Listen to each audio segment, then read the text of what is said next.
So we talked about like markets like Sri Lanka, Tanzania. What makes your team special in terms of being able to go into those markets and understand the credit, understand the risk, and be able to find alpha in those investments? It's really, I think, three competitive advantages set us apart relative to our peers and allow us to uncover these types of opportunities, oftentimes in places that very few others are looking. So you got to have a big team.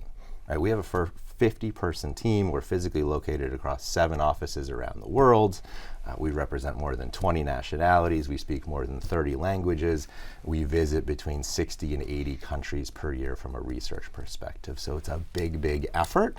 That big team, that really talented and diverse team, allows us to then go and embrace this really broad universe that we like to refer to as EM, but again, it's 100 plus countries. So looking a mile wide, oftentimes there might not be anything interesting, but then when we find something happening on the policy side or mispriced asset, then we want to go a mile deep. And that second piece is that intense focus on country level fundamentals.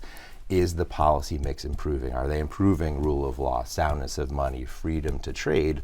A lot of times in emerging markets, they haven't done such a good job of that, as well as many developed markets, and that's why their economies are still emerging. The policy mix has not been that supportive of investment in that country. And then the final piece, which we think is underappreciated in our industry, is the intense investment in the trading and operational infrastructure. So again, 6 traders on the team, 8 operations people. These are emerging markets experts, and they're not charged just with best execution and settling complex trades. Of course, that's the primary role, but we ask them to constantly be seeking out new markets, new instruments, new liquidity sources, so we can efficiently access these 100 plus countries for our investors.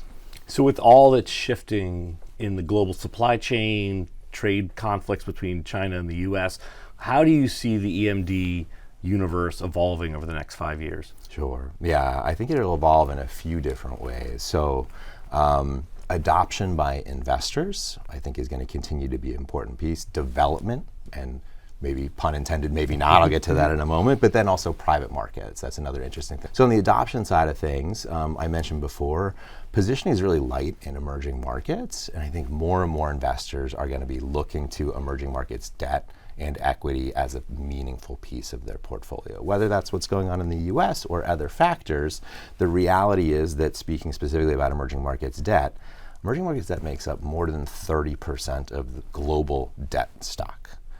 No investor has anywhere close to that amount within their fixed income portfolios. And I'm not really recommending that, but probably more than zero, which many investors here in the United States have.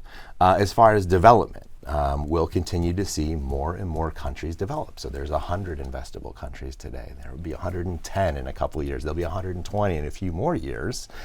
Markets becoming more complex, different financial instruments, easier access to adoption and development of the emerging markets asset class.